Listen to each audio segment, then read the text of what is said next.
కథలు వినడానికి సింపుల్గా ఉన్నా కూడా జీవితానికి సరిపడా సందేశాన్ని అందిస్తాయి.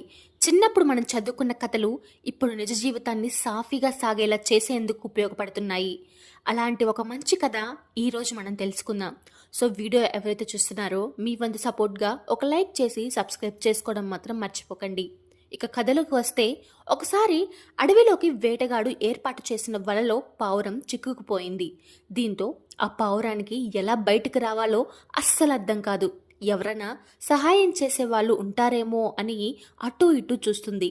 కానీ ఎవ్వరు కూడా కనిపించరు. దీంతో ఏం చెయ్యాలో కూడా పావురానికి అర్థం కాదు. అయితే అంతలోనే అటుగా ఒక కోతి వస్తుంది. నిజానికి ఆ కోతి చాలా కోపిష్టి, ఎవ్వరి మాట వినదు, చాలా కోపం ఎక్కువ. సాయం చేయడం పక్కన పెడితే ఇంకా ఇబ్బందుల్లోకి నెట్టేసే రకం అన్నమాట ఆ కోతి. ఆ కోతిని సాయం అడిగితే చేయదేమో అని పావురానికి కూడా తెలుసు. అందుకే తెలివిగా ఆలోచిస్తుంది. కష్టం వచ్చింది కదా అని కంగారు పడకుండా తెలివిగా ఆలోచిస్తుంది. కోతితో మాట్లాడుతూ, కోతి బావా, ఈ వల చాలా బరువుగా ఉంది. ఇప్పటి వరకు కూడా చాలా మంది తీయడానికి ప్రయత్నించారు.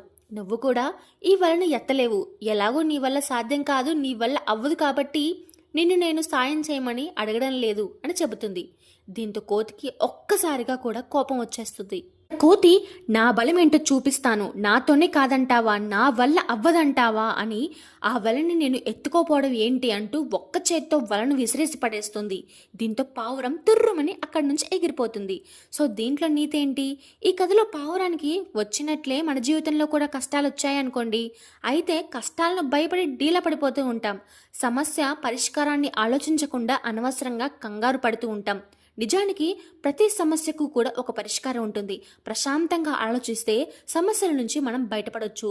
సో ఇలానే మీ లైఫ్లో ఎటువంటి కష్టాలైనా వస్తే ముందు సమస్య గురించి కాకుండా ఎలా మనం బయటపడాలి అనేది ఆలోచించండి. సో స్టోరీ నచ్చితే మీరు లైక్ చేసి సబ్స్క్రైబ్ చేసుకోవడం మాత్రం మర్చిపోకండి. అలానే స్టోరీ ఎలా ఉందో కూడా కామెంట్ చేయండి. Thank you for watching.